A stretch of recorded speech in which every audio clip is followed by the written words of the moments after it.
Hello. I returned after a long time. I was very busy traveling with work and super busy with some other family obligations. But so this is episode 13.2. And in this episode, I would like to talk about something that really changed my perspective, or shaped, not changed, shaped my perspective on life, had a huge influence on my personality, how I view privilege, uh, gave me a sense of independent spirit, really had a large role to play in making me who I am. So I would like to talk about a few incidents uh, centering around NCC, National Cadet Corps, that really had a huge influence on me. So there used to be a kind of like a 5x7 or 8x10 picture, profile picture of my mother in our living room. And this was her in her NCC uniform. NCC is like Peace Corps in India. It's more than Peace Corps because it's actually a division of the Army, Navy, and Air Force. So when you're younger, it's a division of the Army, and when you're in college, you can actually either join the Air Force or Navy wing of NCC too. So basically, every time I saw her saw that picture of hers, I always wanted to join NCC, and the inspiration for that was my mother, because she would speak about how she would get these boots in NCC, and while going to college, they didn't have much money at all, so she would wear these NCC shoes to college under her sari, and also how she really enjoyed her time in NCC. And every time I saw that picture, somehow I wanted to be in NCC. I couldn't wait. I just couldn't wait until they don't let people into NCC until they're in their 8th grade. So I couldn't wait to for that day when they would start that. And I knew my school, St. Anne's School, had was allowed to participate in the NCC. So I think couple of months after joining 8th grade, they had selections. And I still remember from that point onwards, every time there was a selection for anything athletic, anything, even fashion oriented, my height would always be a huge disadvantage, because they preferred, due to various reasons, in athletics obviously it's an obvious choice, but even in NCC they preferred taller people.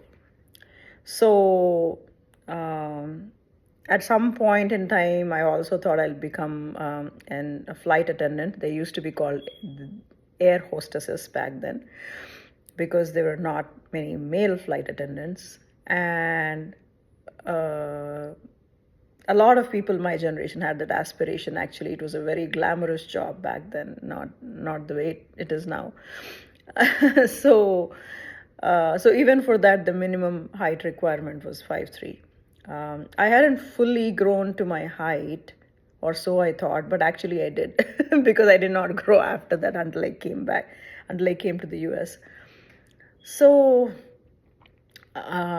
there were only like a few spots, like 25 spots allocated to our college, because NCC had, every year they would take new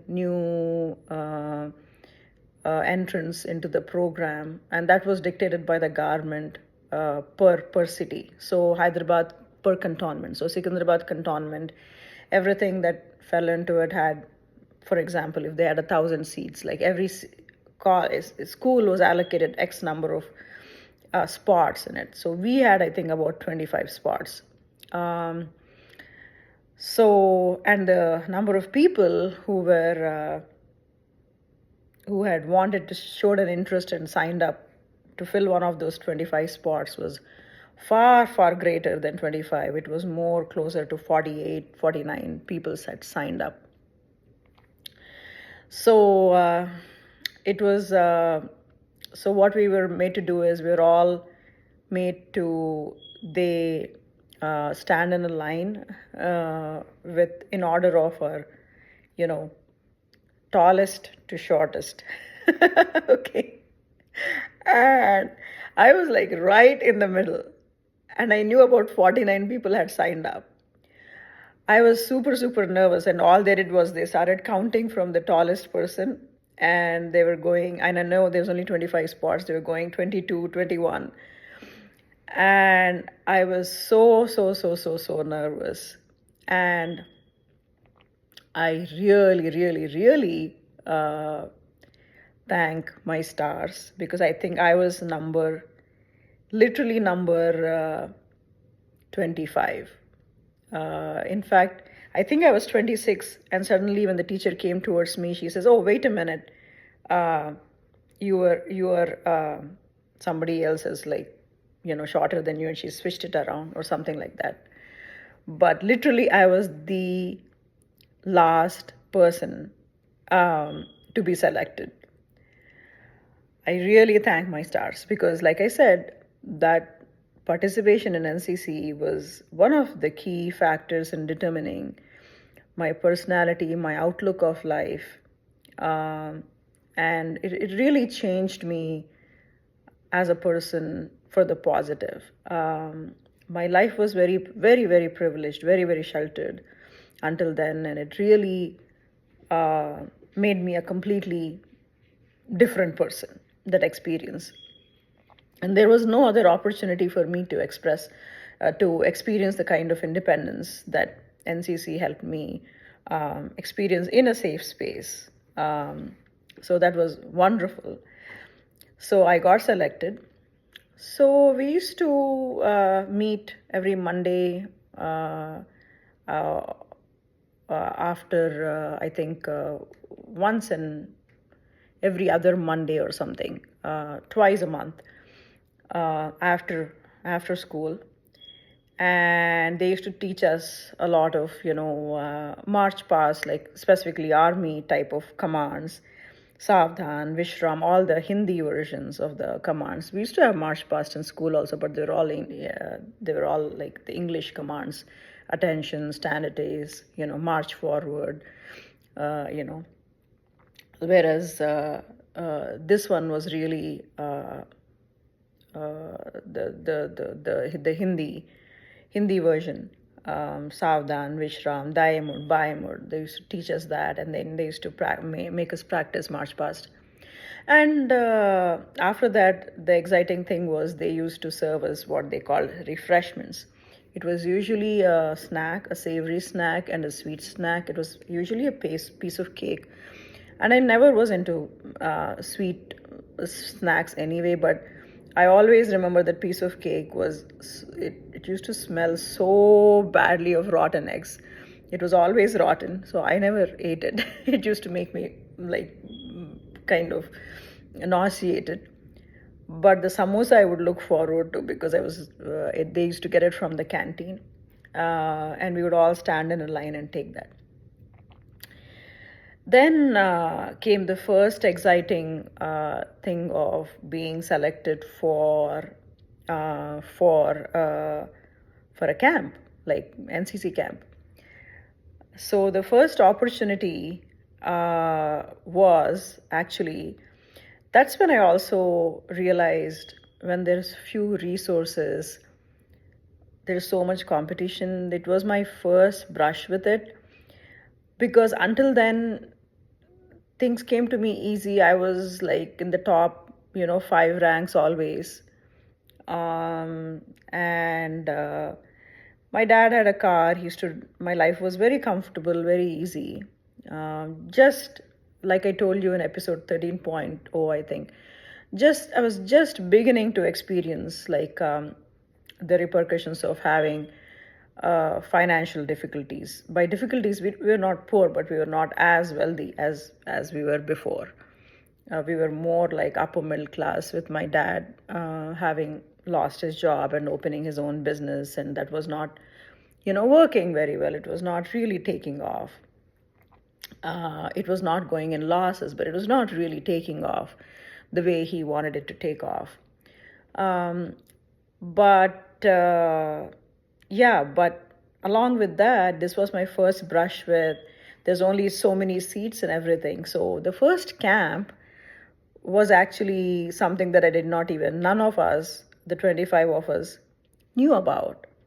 The way we knew about it is two of our NCC mates had found out about it. Both of them are actually very, very good friends of mine. They're my closest friends. But I remember this incident, as my other NCC mates will. They found out about it and they went and applied for it.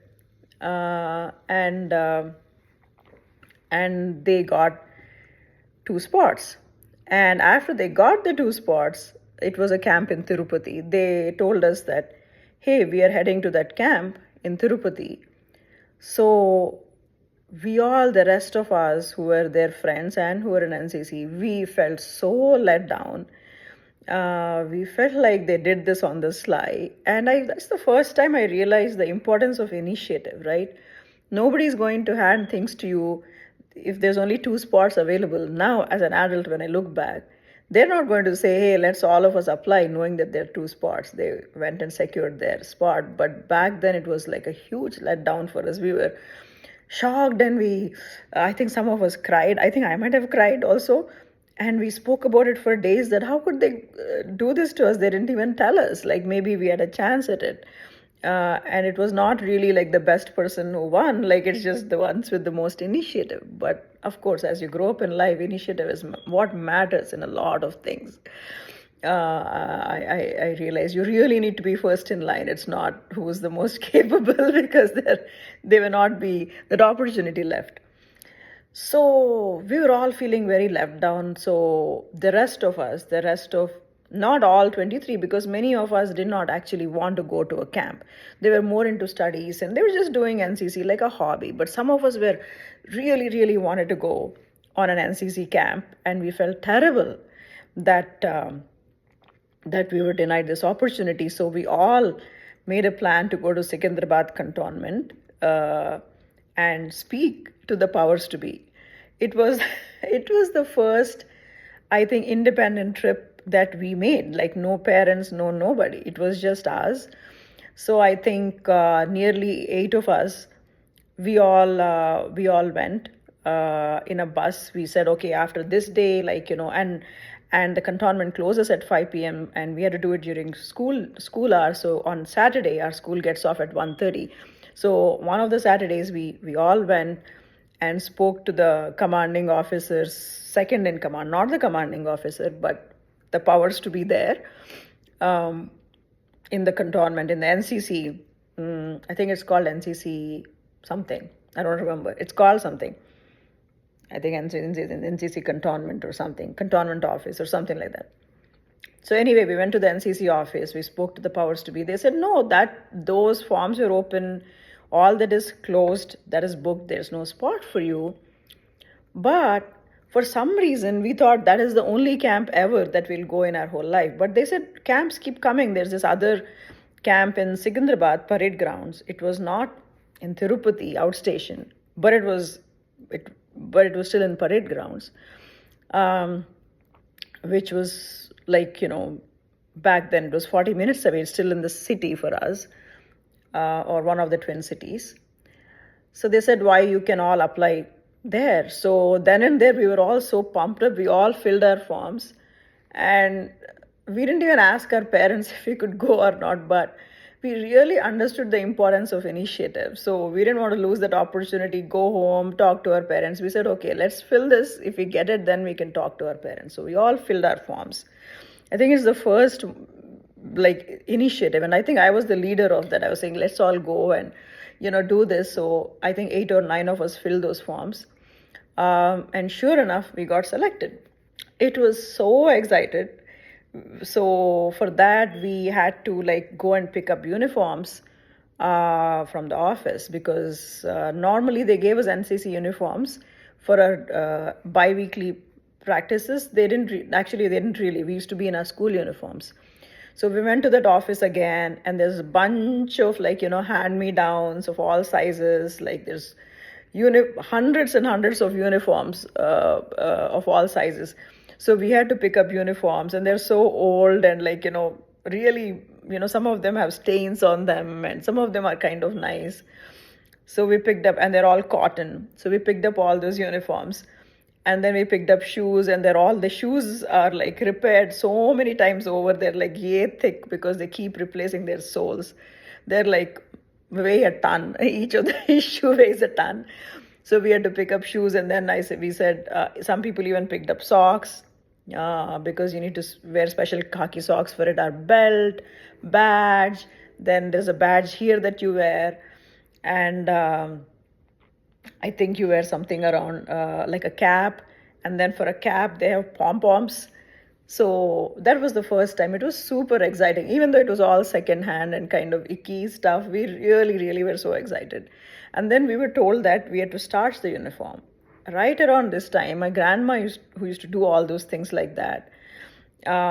Poor thing, like she said, like I'll starch your uniform, and then she boiled some rice. It was starch, not starch that you buy at a laundry shop anymore. She actually boiled some rice, took out the water, and then she starched my uniform. And the funny thing is, I had no idea how starching was done. You starch it very, very light. I did not know that. I thought she did it all wrong. I got so upset. She was saying, wait for it to dry and then I'll iron it. I restarched it, and it became so hard, like hard as cake, I remember. Then we had to rewash it and let her starch it the right way. And then she ironed it. So I remember that. That was the last time she did that. After that, she became so sick that I had to do it myself, actually, after that. So we starched that uniform, and then it was time to head to the camp. It was super exciting.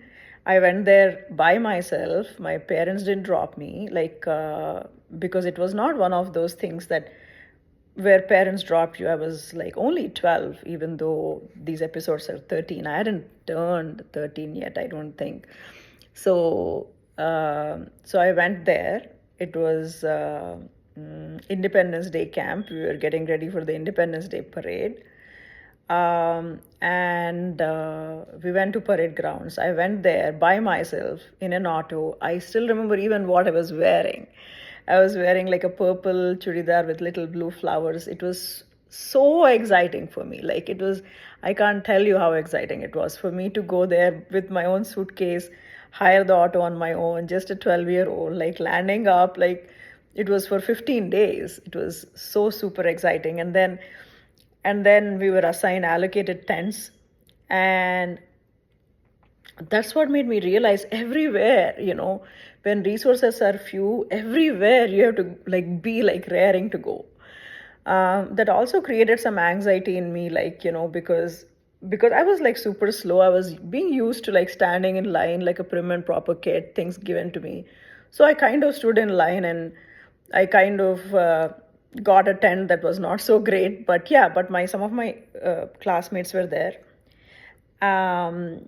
in the tent. But in the tent were also people from other schools, from other because it was random. Whoever, as soon as they came, they didn't wait for you to form groups. As soon as you came, like you were allocated a tent, and that's all. Like they were not very organized. And then in the tent, we just had to sleep on the ground. They gave us all sleeping bags, and it was just mud. And we all made our little, it was like playing house. It was super exciting. We didn't have pillows or anything like that. We used to roll up chunnis, and then we all got comfortable. And then they said, okay, at 4 p.m. you fall in line. They say fallen, actually that's when you all assemble. So every evening at 4 p.m., that was the first evening. That was so exciting. I fell in line, And then they teach us an NCC anthem. It's called Hum Sab Bhartiya Hai. We're all Indians, and it's a very beautiful, very inspiring song. We learn it in our schools, but here you have all these schools from all over the city, all the girls, and they're all singing this, and they've all learned it independently. It was just so thrilling. And after that, every evening they have a cultural program where you can just like kind of do a dance performance or things like that. So that evening was our first cultural program. We went and got ready, and then it was super exciting.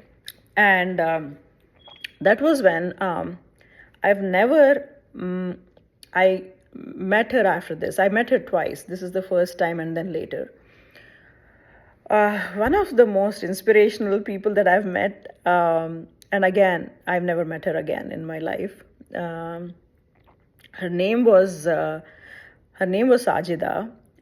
So it was a tall Muslim girl, a little dark skinned, very tall, and she just won everybody's hearts because she would do these mimicry. So, and she would sing her own songs and she would dance. She was super talented. So that day, like in the cultural program, there was an Amitabh Bachchan song. She actually would mimic heroes actually, and she was really tall, and she was about a year older than us. So we were in 8th grade and she was in 9th grade, and she came from Mehboobiya school. I think it was a garment school, and she did this Amitabh song, which was धूप में निकला न करो रूप की रानी गोरा रंग काला न पड़ जाए. So I know it's people who are from USA, my kids or whatever, you don't know this song, but just the way she did it, like she had us in splits. So everybody knew her by the end of the day one itself. And then every day in the cultural program, we would always wait to see, what would Sajida be doing today? What would Sajida be doing? And she would like do a mimicry of a different person. And she was so good at March Past. She knew all her commands. Her voice was really like, deep, like almost like a man's. And she was a natural leader for her group, and all her group would put this amazing performances. It never occurred to us that we were so much privileged. Like Mehboobiya is just a government college. That means it's a public school, like, and all the mostly minority people go there. Some Hindus go there too, but minority Muslims go there. We didn't realize that in economic status they were so different.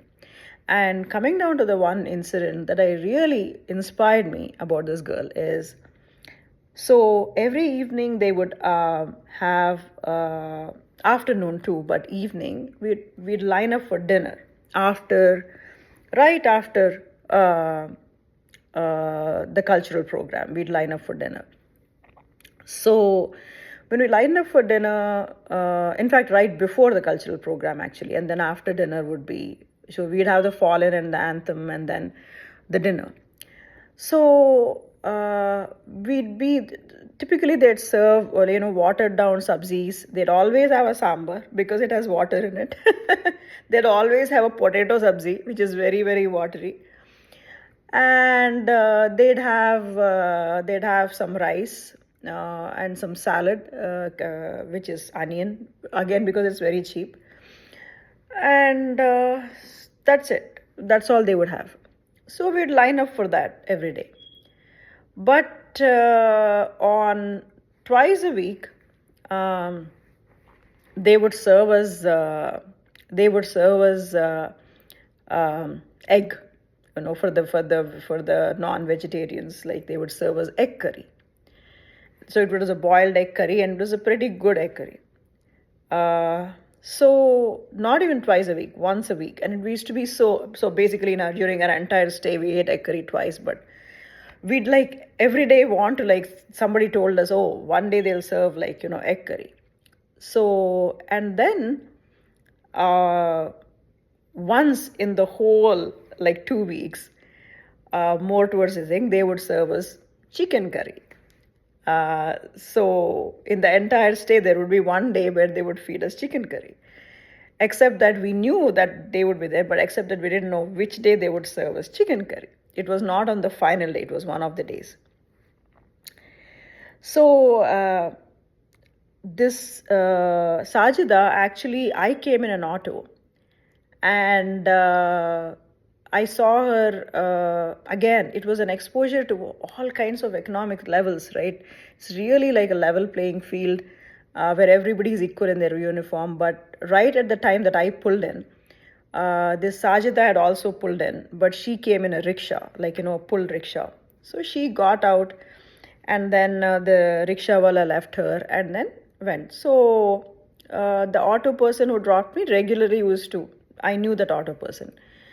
Same way, like, she was talking with the rickshaw person, and so I thought, yeah, anyway, she knew him too. So the rickshaw left her and went. So every day, the before dinner, Sajida would go and ask the cooks and the officer in charge, are you serving the chicken curry today? So he would say, no, it's not chicken curry, not today, tomorrow, or something like that. And then sometimes our parents and all that would come to see us. So her father and mother also used to come. They used to come near the gate. You're only allowed to go to the gate and speak to them. So she would speak something to them and they would leave. So every day her parents used to come every day. So my mom came once during the thing, and typically once or twice, other parents didn't come at all. So, but her parents used to come, her dad used to come every day, sometimes with her kid brother or kid sister. We found out from her that she had 7 brothers and sisters, and her youngest sister was about 6 or 7 years old. This girl was about 14 years old, and the youngest one was 6 or 7 years old. And she had brothers and sisters of all ages. Then finally, the one day before dinner, her parents, her dad and sister and brother came. And then she was talking to them, and she came and found out if they're serving chicken. And the officer in charge said, our chicken hai. Today, you're serving chicken. Then you were only allowed like 2 pieces or whatever, you didn't allow more. Then she was asking then we were all like with our plates. He served her the 2 pieces of chicken, and then she went, and there was I still remember there was an army truck. I can't get this picture out of my head. There was a huge army truck, like, in the grounds there, in the camp, just with some containers and stuff like that, right, very close to where the food was being served. Then she went and she told her dad, and I saw her bringing her younger sister. She was trying to bring both her brother and sister, but somebody shooed them away. So she could only, because it was an all-girls camp, so she couldn't bring her brother. So her brother was waiting at the gate, and she brought in her younger sister, who was about 6 years old. And then she took the plate, and they went and sat in the shade of the truck, under the truck. It was kind of a little bit discreet, but it was also shaded there. And she mixed, and I cannot get this picture out of my head, she mixed the rice with the chicken of the 2 pieces, and she was feeding her sister. After she was done, so I asked her, like, is it your sister? I did not, then she said, yeah, that's my sister. And she said she's never tasted chicken her whole life. So I wanted her to taste. that really made me realize, like, how really how privileged we were, and how these people, in spite of having so little, what a great person this Sajida was. That then she told me that she also had never tasted chicken her whole life. She had tasted it once in her life, one piece her whole life, and both the pieces she gave it to her sister, because she said, my sister will remember this because my mother did the same thing to me. That's the only time I tasted chicken. And then that's when I learned that she had seven brothers and sisters. And that's when I also learned that the rickshaw person who dropped her was actually her dad. She was a rickshaw puller's daughter, and a rickshaw puller who had 7 children. And her dad was, every day he went and stood at the gate, because only just before dinner they could find out if there was chicken being served or not. And that's what she was communicating to her dad every day, saying, okay, go away, come back again tomorrow, come back again tomorrow. So because she really came to the camp along with other objectives of, because the last time when she was in 8th grade, she had come and she had eaten chicken. I think that was the second time she had eaten or whatever. And then after that, she told her parents that I'm going to feed chicken to the chicken curry to the younger one. I met a lot of people like her throughout my time in NCC. I'm almost out of time, but I think it made me feel incredibly grateful for the life I have. And I think it helped me tide over. Like I said in 13.0, we were really, really well off until then, until I came into 8th grade. And I was also facing like teenage and also having a very hard time adjusting to our newer financial status. But my time in NCC really helped me go over that time without feeling too resentful or afraid or insecure, because I still realize there's so much of privilege that we have. And even like there are so many people who are less privileged but who are still take time to be large-hearted, to be kind, to have the leadership talent, and to be confident. So it really taught me a lot about life, that one incident. So I'm almost out of time. So what is the lesson? The lesson is like, try to your character comes out in adversity. Everybody can be a giver, everybody can be kind and confident and generous when they have a lot of it, and then some. It was what I saw in Sajida, who was a rickshaw puller's daughter with 7 brothers and sisters, is the total opposite of what I saw in my 2 of my best friends, right? There were 2 seats and they didn't even share. They just wanted to secure it for themselves, because they and then this thing. Whereas this girl, asking every day and giving up what she had never experienced herself so that her younger sister could experience it. It taught me that, like, character really, you have an opportunity to build character in adversity. And and character our culture has nothing to do with your economic status or your education level. She was just a rickshaw puller's daughter. So it taught me a lot. And I had many incidents like that in NCC, and I'm very grateful for it. Okay, I'll close now and I'll come back with episode 13.3 next time, I guess. Bye.